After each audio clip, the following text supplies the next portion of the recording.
Le goût d'entreprendre. Une émission proposée par Doris Pradal. Bonjour à tous et bienvenue dans Le goût d'entreprendre. Place aux créateurs d'entreprises, à ceux qui innovent et qui font bouger les lignes. On s'intéresse aujourd'hui à nos poubelles. Alors vous le savez, on jette trop et surtout on jette mal. Vous allez comprendre pourquoi Jean-Baptiste et Alex Aswad ont créé Récup Occitanie. L'environnement, la planète sont des préoccupations majeures pour nous aujourd'hui, Français. Bonjour Jean-Baptiste Aswad. Bonjour. Précisons tout de suite, Récup Occitanie est une association.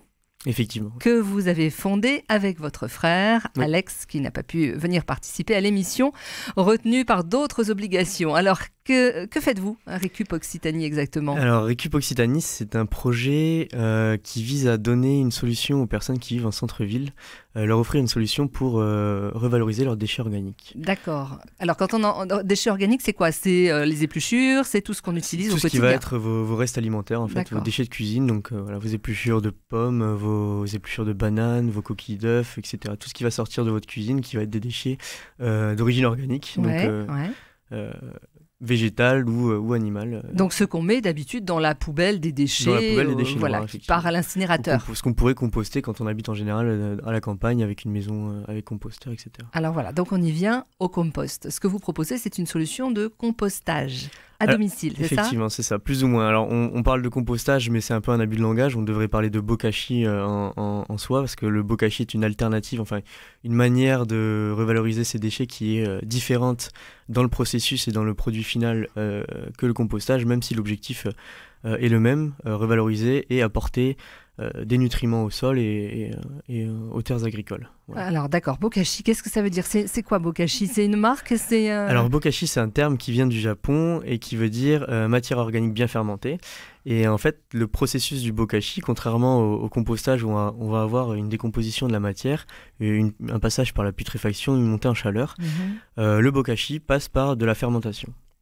Donc vos déchets organiques vont fermenter dans le bac grâce à l'intervention de micro-organismes efficients qu'il faut rajouter. Donc c'est un ensemble, une solution en fait de différents types de microbactéries, de micro-champignons, de micro-levures que vous retrouvez dans la nature et qui vont avoir un effet bénéfique quand elles sont assemblées ensemble sur le microbiote dans lequel elles sont insérées. Donc dans le cas du compostage par bokashi, vous avez votre seau bokashi. Et le but du jeu, c'est un peu de faire une lasagne. Chaque couche de déchets organiques que vous jetez dans votre seau, vous saupoudrez une couche de son de blé enrichi à ces micro-organismes. Et une fois que le bac est bien fermé, ces micro-organismes vont provoquer la fermentation de vos déchets, qui vont donc quasiment pas changer d'apparence. Ils vont perdre un peu leur couleur, réduire de taille. Mais à part ça, quand vous sortirez du seau 3 semaines, un mois, 2 mois plus tard, ils auront plus ou moins la même apparence que quand vous les avez jetés dedans. Mais il faut avoir fait une fac de biologie pour utiliser ce composteur ? Non, pas forcément, c'est très, très, très simple. C'est vrai que ça paraît compliqué dans la façon dont je le formule, mais c'est très facile. Voilà, le but du jeu étant tout simplement de faire cette lasagne, d'enchaîner ces couches de déchets. Voilà, une couche de déchets, une couche de levure, etc. Alors, comment on trouve ça ? Donc, vous amenez une solution clé en main. Vous livrez, en fait, ces bokashi, ça s'appelle aussi des bokashi. Donc, c'est appareil, c'est micro-composteurs, on peut dire ça ? On pourrait appeler ça, oui, des composteurs d'appartement ou des seaux d'appartement, si on veut être complètement correct. Voilà, pour avoir une image. Vous voyez, on fait de la radio, alors pour avoir une image. Donc vous livrez ça. Des seaux de compostage, voilà. On les distribue, on les met à disposition en fait des ménages intéressés. Et nous, ce qu'on propose, c'est que, en plus de donner une solution pour revaloriser ces déchets, on répond à la deuxième problématique des personnes qui vivent en appartement, qui est du débouché. Qu'est-ce qu'on va faire avec nos déchets une fois qu'on les a triés ? Parce qu'en général, si on a une jardinière ou des petites plantes sur le balcon, c'est jamais suffisant par rapport à notre production, notre consommation de déchets organiques. Donc nous, ce qu'on propose ensuite, c'est de venir récupérer ces seaux, une fois qu'ils sont pleins, en vélo électrique, pour pouvoir ensuite les acheminer chez des maraîchers locaux qui l'utiliseront pour améliorer leur sol. D'accord, donc en fait c'est un cercle vertueux. Exactement. Et rien là-dedans, j'allais dire, ne va polluer la planète et alourdir notre bilan carbone, puisque vous utilisez un vélo cargo, un vélo électrique. On essaye d'être le plus cohérent possible sur l'ensemble de la démarche. Alors forcément, il y a des aspects où on aura peut-être une consommation, parce que ça n'existe pas ou peu le zéro carbone. Par exemple, juste tout simplement pour acheminer les bacs jusqu'au maraîcher, il faudra forcément peut-être une voiture, un utilitaire. Une voiture électrique. On pourrait envisager cela. Ouais. Mais sinon, le but du jeu est effectivement d'avoir une cohérence la plus complète possible sur l'ensemble de la chaîne, entre guillemets, enfin en tout cas du circuit. Voilà. Comment vous est venue cette idée? Vous étiez étudiant, puisqu'on peut donner votre âge, Jean-Baptiste. Oui, alors j'ai 24 ans. Effectivement, en fait, c'est un projet qu'on a lancé d'abord à Bordeaux avec des amis. Il y a de ça maintenant plus d'un an, même 2 ans. En fait, l'idée nous est venue au printemps 2018 et c'était cette envie de se lancer dans un projet qui avait du sens vis-à-vis de l'environnement et de répondre à une problématique qui pour nous semblait importante parce que dans l'équipe, on était tous plus ou moins originaire de la campagne ou en tout cas originaire du périurbain, donc on avait une maison avec un jardin dans laquelle on pouvait jeter nos déchets organiques et en arrivant pour nos études en centre-ville de Bordeaux, on a commencé à être un peu frustré par ce manque de solutions et le fait de mettre nos déchets organiques dans la poubelle noire et de ne rien en faire alors que voilà, il y a énormément de problématiques vis-à-vis de l'appauvrissement des sols en France et pas qu'en France, avec tout ce qui est problème d'érosion, de perte de nutriments, de perte de biodiversité et on s'est dit que c'était dommage que toute cette matière organique parte à la poubelle alors qu'elle pourrait être une solution à ces problématiques-là. Voilà, pour les maraîchers. C'est fabuleux quand on a 22 ans de s'interroger sur mais qu'est-ce que je peux faire? Qu'est-ce que je peux trouver comme solution pour mon environnement? C'est génial de parler de ça en soirée entre copains. C'est vrai, c'est génial. Ça peut être peut-être un peu angoissant pour les autres. Anxiogène quand on parle trop d'environnement et même, entre guillemets, lourd. Mais c'est vrai qu'à cet âge-là, on se pose beaucoup de questions sur ce qu'on veut faire après. On rentre souvent dans le schéma habituel où on commence à avoir des stages et on commence à réaliser qu'on n'est peut-être pas fait pour la vie de bureau sans vraiment comprendre quel est l'impact qu'on va avoir sur l'avenir en fait. On commence à se dire que oui effectivement il y a des problèmes environnementaux, tout le monde nous en parle, mais nous qu'est-ce qu'on fait pour changer ça? On trie nos déchets un petit peu, mais c'est pas suffisant et donc après on commence à se dire j'aimerais bien faire de mon métier quelque chose qui a un impact positif pour cet environnement-là, et c'est là qu'on se lance dans ce genre d'aventure. Vous avez fait quelles études? Alors, j'ai fait des études qui n'ont pas grand-chose à voir avec ce que je fais aujourd'hui. C'est intéressant. J'ai fait sciences politiques à Bordeaux, donc un master de relations internationales, de gestion de projet aussi un peu, donc il y a donc un ça vous aide pour créer l'association? Clairement, oui, ça nous a beaucoup aidé. Moi j'avais fait un stage dans la recherche de financement aussi, donc ce qui a aussi aidé pour le lancement du projet. Et voilà, donc... Et vous avez osé vous lancer. Et on a osé se lancer. Voilà, l'envie d'entreprendre. Il y a cette envie d'entreprendre, il y a cette chance d'avoir été plusieurs au départ et d'être encore plusieurs ici avec mon frère. Et ça, c'est motivant. On s'aide, on se pousse, on ne s'arrête pas, on partage nos idées, on se tire vers l'avant parce qu'on a toujours des idées qui perfectionnent les idées des autres, etc. Donc il y a cet avantage du collectif de base aussi qui fait qui vous booste.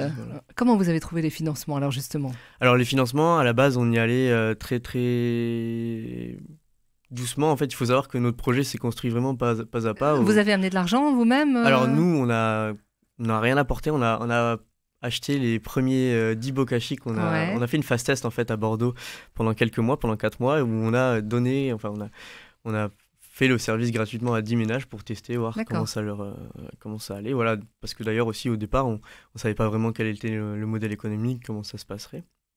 On y est vraiment allé petit à petit. Et donc on a fait quelques petites demandes de subventions à des fondations privées, à la mairie de Bordeaux, etc.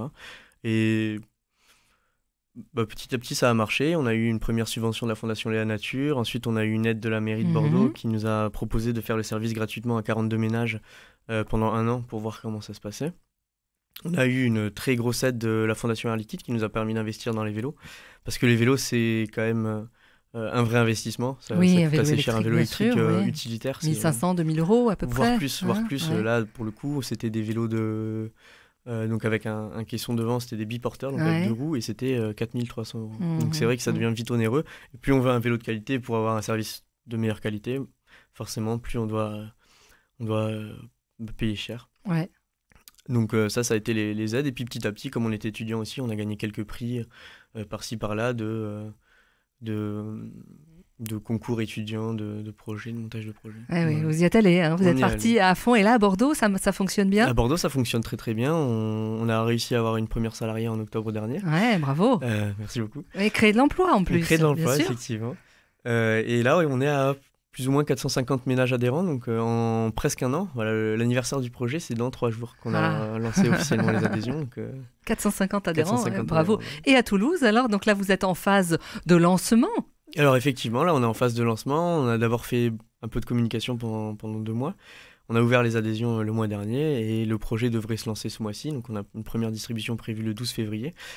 Et on a déjà une centaine d'adhérents. Une centaine d'adhérents, voilà. déjà. Mais comment vous allez faire là? Vous êtes combien dans l'association? Alors on est 7 dans l'association. Ouais. Il y a majoritairement mon frère et moi qui portons le projet. Tout ce qui est les côtés opérationnels, logistiques, etc. Donc sur la stratégie, voilà, il y a tout le conseil d'administration qui se prononce, mais sur l'aspect opérationnel, c'est mon frère et moi, donc Alex. Et ensuite, on peut profiter on peut bénéficier de l'aide de certains de nos amis qui viennent nous aider pour les distributions, qui nous mettent à disposition des petits espaces où on peut déposer soit notre vélo, soit nos bokashi.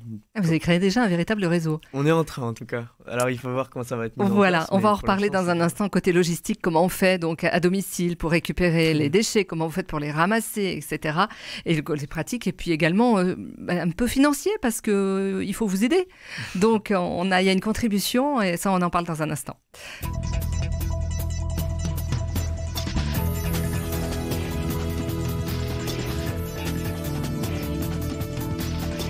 Le goût d'entreprendre, Doris Pradal.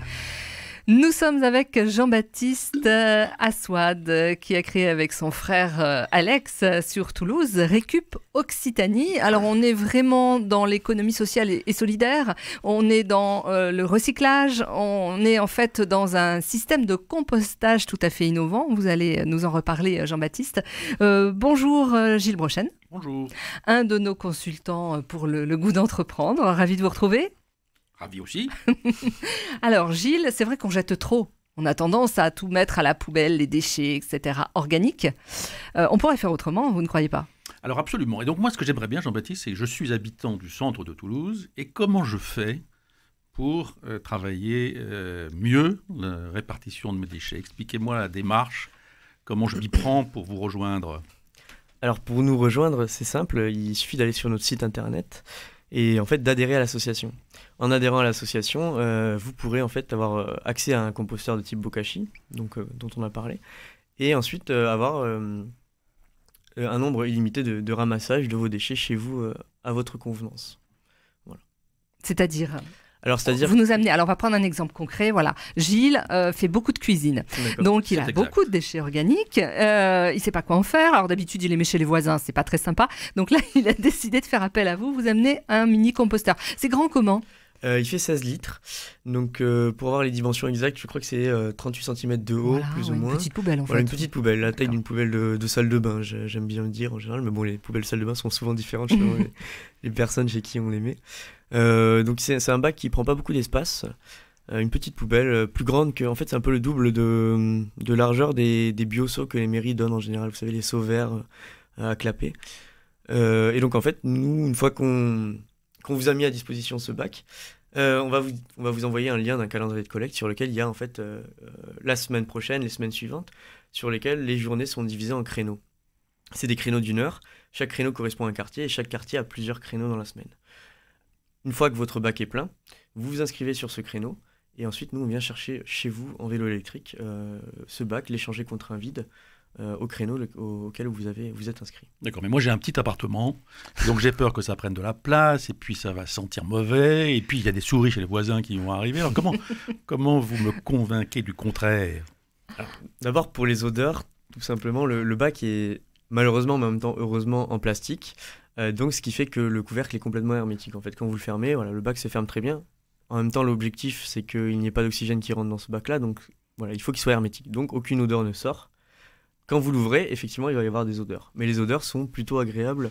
En fait, vous allez avoir l'odeur du dernier déchet que vous avez... Enfin, agréable dans la mesure de ce que vous... C'est des œufs durs, ça l'est moins déjà. Et bon. C'est une question de goût et de couleur. En fait, ça va être l'odeur du dernier déchet que vous avez mis dedans. Donc ça veut dire que si vous avez jeté voilà, des oranges, du citron dedans, ça va sentir la Méditerranée, quoi. Ensuite, en ce qui concerne les souris, donc ce bac est vraiment hermétiquement fermé, donc vous n'avez aucun rongeur, aucun nuisible, même pas les moucherons, les mouches qui vont être attirés. Et pour la question de l'espace, c'est un bac qui ne prend pas forcément beaucoup de place, après tout dépend de la taille de votre appartement. Vous pouvez aussi potentiellement le mettre sur votre balcon ou sur votre terrasse ou sur voilà, un petit espace de fenêtre si vous avez cet espace-là. Il faudra juste faire attention aux températures très basses, parce qu'à partir d'un certain moment, à partir de moins de 5 degrés, les micro-organismes se mettent à hiberner et sont beaucoup moins efficaces que quand la température est ambiante. Donc il ne faut pas que je garde mes déchets trop longtemps, il faut que je m'inscrive sur le planning à périodicité régulière. Alors trop longtemps, tout dépend. En fait, l'avantage c'est qu'avec le bokashi, vous pouvez en fait garder votre seau chez vous aussi longtemps que vous voulez, tant qu'il n'est pas plein. Parce que comme les déchets vont fermenter, il ne va pas y avoir de putréfaction, il ne va pas y avoir de problème de développement de maladies, ce genre de choses. Et en fait, comme ils vont garder un peu leur aspect naturel, il n'y a pas de problématique de temps. Voilà, c'est la fermentation par micro-organisme qui permet ça. Donc en fait, selon les gens, c'est très variable, mais on se retrouve généralement avec des collectes tous les mois. Tous les mois chez chacun. Ça suffit, une fois par mois, ça suffit. Une fois par mois, ça suffit. Ah parfois ouais, c'est moins, parfois c'est plus. Au minimum, ça va être 2 semaines, 3 semaines. Au maximum, ça peut être 5 mois sans qu'il y ait aucun souci. Et ça me coûte cher ? Ça va vous coûter 70 € à l'année. Donc chaque année, c'est une adhésion en fait, à l'association qui a 70 € et qui couvre la mise à disposition du seau, un sac de 2 kg de micro-organismes et un nombre de ramassages illimité. D'accord. Et 50 € pour les étudiants, c'est ça ? 50 € pour les étudiants, effectivement. D'accord. Donc on ne peut pas faire du compost soi-même sur son balcon juste dans un seau. Ça sent très vite mauvais. Ça sent très vite mauvais, ça pourrit. Enfin, après, tout dépend de la technique que vous utiliseriez. Avec les lombricomposteurs, vous pouvez en faire. Voilà. Après, il y a d'autres contraintes que vous n'allez pas avoir avec le bokashi et il y a d'autres avantages que vous n'allez pas avoir avec le bokashi. Le lombricomposteur, vous pouvez récupérer la matière en forme de compost à la fin, dans le dernier étage. Avec le bokashi, vous récupérez juste de la matière fermentée. Donc la matière fermentée, vous pourrez la mettre dans le bas de vos jardinières et recouvrir de terre, ce sera très bien, mais vous en aurez sûrement trop pour vos jardinières. Le lombricomposteur, étant donné la durée de transformation des déchets organiques en compost, ce sera peut-être plus pratique si vous voulez du compost disposable. Après, les inconvénients, c'est que contrairement au bokashi, dans le lombricomposteur, on ne peut pas tout mettre. On ne peut pas, il faut en tout cas gérer un équilibre, voilà, pas mettre tous ces déchets parce que si l'équilibre n'est pas respecté, les vers vont soit mourir, soit vouloir sortir, etc. Ce qui est aussi une des autres contraintes, c'est que vous avez des vers de terre, qui est une contrainte pour certains, pas forcément pour tout le monde, mais qui ne veulent pas forcément avoir des petites bestioles chez eux, qui peuvent dégoûter les particuliers. Les vers de terre se sauvent dans l'appartement. Gilles, une autre question. Oui, vous nous avez dit que vous étiez formé en association. Oui. C'est un choix de quelle nature et pour quelle raison ? Est-ce qu'il est définitif ou comment vous avez envisagé l'évolution ? Alors c'est un choix pratique et de lancement. Donc déjà, le fait d'être en association, ça permet premièrement d'avoir de l'aide, des subventions, des soutiens des fondations privées en général, qui vont avoir plus tendance à soutenir des associations que des entreprises. Il y a aussi cette idée de collectif aussi qu'on a mise en place, qui se retrouve un peu dans la gouvernance du projet. Et l'objectif final, c'est de rester quand même cohérent avec les valeurs un peu de l'économie circulaire ou en tout cas de l'économie sociale et solidaire. Et donc ce qu'on aurait aimé ou ce qu'on aimerait pour le futur, c'est se transformer ensuite en coopérative, donc en SCIC, pour rester dans cette idée-là de gouvernance partagée, de valeurs plus ou moins éthiques, si on peut utiliser ce terme. Et voilà, c'est cette idée-là en gros. Et alors vous êtes 7 membres de l'association ? Il y a plusieurs associations par ville parce que vous êtes installé à c'est Bordeaux, ça, à Lille et demain à Toulouse. J'imagine que dans d'autres villes, est-ce que vous créez une association par ville ? On crée une association. Comment vous répartissez les rôles entre vous ? Alors on crée une association par ville effectivement, ce qui permet d'avoir déjà un ancrage territorial clair, plus local. Ensuite pour les rôles, ça se fait plus ou moins informellement en fait, c'est en fonction de qui a envie d'aller où et de comment on arrive à fédérer autour de nous des personnes motivées pour nous aider à mettre en place le projet. Donc en l'occurrence, mon frère qui était super motivé pour faire ça ici. C'était une aubaine, une grande chance. Et c'est aussi ce qui m'a motivé de faire ça, parce que tout seul, ça aurait été beaucoup moins intéressant et beaucoup moins amusant. Et ça se met en place petit à petit en fonction des... Vous risquez à un moment ou l'autre d'être très sollicité, un peu débordé quand même. Peut-être. On va voir comment ça se passe. L'objectif, c'est que la logistique permette d'être préparé à ce genre de problématiques. Et après, je pense que ce qui serait intéressant, c'est que de voir avec les adhérents comment on peut faire en sorte de moduler le projet de façon à ce que ce soit plus facile pour nous et pour eux, par exemple en les mettant en contact, en mettant en place des groupes WhatsApp ou ce genre de choses où chacun peut parler avec les habitants proches de leur quartier et dire bon, moi je vais demander un ramassage la semaine prochaine, qui est intéressé, je suis disponible à telle heure, laissez-moi vos bacs, ils viennent les chercher chez nous, etc. Des mécanismes de solidarité. De solidarité. Ouais. En plus, ça va rapprocher les voisins. On a déjà remarqué sur les adhérents qu'on a plusieurs endroits où c'est la même adresse, le même immeuble où on a deux adhérents. Donc peut-être qu'ils ne se connaissent pas encore et que ce sera l'occasion qu'ils se rencontrent. Tout à fait, ouais, tout à fait. Gilles, une autre question. J'imagine qu'une des questions que vous avez à résoudre quotidiennement, c'est les problèmes de logistique. C'est-à-dire qu'il faut des gens qui pédalent pour aller porter d'abord les containers, puis les ramener, puis aller... chez les agriculteurs.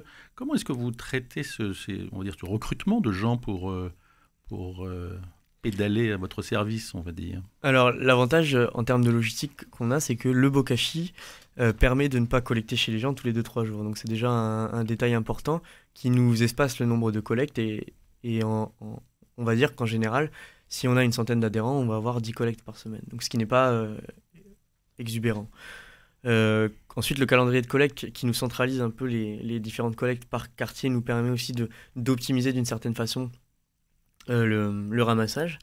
Derrière, effectivement, il faut une personne salariée qui soit impliquée à plein temps dans ce projet-là et qui puisse, du coup, organiser sa semaine entre les ramassages, le lavage des seaux, l'acheminement chez le maraîcher et le développement du projet général. Donc, répondre aux mails, rencontrer... d'autres associations, d'autres acteurs du biodéchet ou même du déchet tout court, les institutions publiques, etc. Donc c'est vrai que c'est une chose qui est difficile enfin en tout cas qui est gérable, mais qu'il faut bien s'organiser pour le mettre en place. Comment vous avez négocié, entre guillemets, avec les maraîchers? Comment vous êtes accueillis chez eux? Alors les maraîchers en général sont très friands de matière organique. Donc souvent, on sait que les maraîchers vont se fournir de fumier ou de matière organique issue des élevages, ce genre de choses. Et ils sont très friands de matière organique végétale, issue aussi des ménages, etc. Donc nous, on va les voir, on leur demande est-ce que vous êtes intéressés de récupérer la matière organique des ménages? Et souvent, quasiment tout le temps, ils nous disent oui. C'est gratuit pour eux? C'est gratuit pour eux, complètement gratuit. Gilles, une autre question. Vous avez créé donc il y a 2 ans ce métier de récupération à Bordeaux, puis à Lille, puis à Toulouse. Vous êtes un chef d'entreprise finalement, mais qu'est-ce que vous avez retenu comme leçon et qu'est-ce que vous diriez à des jeunes comme vous qui voudraient se lancer dans des activités nouvelles? J'ai retenu comme leçon que c'est très enrichissant de se lancer dans une aventure comme celle-là. C'est très perturbant aussi à certains moments parce qu'il y a toujours des hauts et des bas, toujours des moments de stress, des erreurs inattendues, des problèmes techniques, logistiques. Il n'y a rien qui est parfait sur le chemin qui nous mène à la création de l'entreprise, de l'association. Une fois qu'on a mis son projet en place, il ne s'est jamais arrêté. Il y a toujours des avancées, des progressions, des problématiques en plus, des problématiques en moins. Ça ne s'arrête jamais. On pense qu'on peut stabiliser les choses, mais en tout cas pas pendant les premières années. Donc il y a des côtés extrêmement positifs, il y a une certaine liberté et le fait de faire ça en collectif, il y a aussi une effervescence intellectuelle. Et il y a des côtés très négatifs parce qu'il y a toujours des erreurs qu'on a faites, qu'on ne refera plus, mais qu'on a dû faire et qui nous ont sûrement posé problème à un moment dans le projet, qui nous ont stressés, qui nous ont angoissés, mais avec du recul, on voit toujours que c'était des erreurs qui nous ont fait du bien. Et que tout se passe bien aujourd'hui et que c'est comme ça que vous avancez. C'est comme ça qu'on avance, effectivement. Ouais. Il faut croire en ce qu'on propose, il faut que ce soit cohérent aussi, il faut que ce soit réfléchi. Il ne faut pas forcément que ce soit parfait parce que, comme je vous disais, on s'est lancé pas à pas et le projet s'est construit petit à petit. Il faut oser, en fait. Il faut oser, en fait. Il faut oser, il faut se lancer. C'est génial ce message. Absolument. S'il fallait retenir quelque chose, ce serait ça. Il faut oser, il faut y aller. Il faut avoir le goût d'entreprendre. Voilà, tout à fait. Exactement. Qui colle à l'émission parfaitement. Où est-ce que vous fournissez les bacs? Vous les achetez à quel endroit? Alors, les bacs et les levures, en fait. Et les levures, on les achète au même endroit. C'est un fournisseur belge qui s'appelle Agriton. Alors, belge, mais pour assurer les tenants du local, c'est à 20 minutes de Lille. Donc, d'une certaine manière, c'est presque en France. C'est la frontière. Et donc, c'est eux qui nous fournissent à la fois les bacs et à la fois les levures. Donc, l'entreprise s'appelle Agriton. Et voilà, c'est notre principal fournisseur. D'accord, mais c'est une idée qui va vraiment, à votre avis, enfin vous le sentez comme ça, nous aussi, hein, Gilles, on peut le dire, qui risque de se répandre très très vite dans toute la France. On l'espère. Après, c'est votre objectif. C'est notre objectif. On aimerait beaucoup que toutes les villes mettent en place ce genre de projet. Il faut savoir que c'est pas la solution en termes de déchets organiques, c'est une des solutions. Voilà, tout à fait. Et donc on espère que voilà, elle ira compléter toutes les autres solutions qui existent déjà dans les différentes grandes villes, dans les différents centres urbains, pour que la collecte des biodéchets, ou en tout cas la revalorisation des biodéchets, soit la plus optimale possible. C'est ça, valoriser nos déchets. Mmh. Merci beaucoup, Gilles. Quelque chose à ajouter? Vous êtes convaincu? Eh bien, demain, je prends mon bokashi. C'était mon objectif de la journée. Et peut-être même un vélo aussi, si vous voulez donner un coup de main. On peut vous joindre facilement. Rappelez-nous l'adresse de votre site. Alors, c'est récup-compostage-urbain.fr. Voilà, tout simplement. Merci à vous et bravo pour ce que vous faites encore. Merci beaucoup. À vous de nous rejoindre également. Écrivez-nous entreprendre@radioprésence.com. À très vite.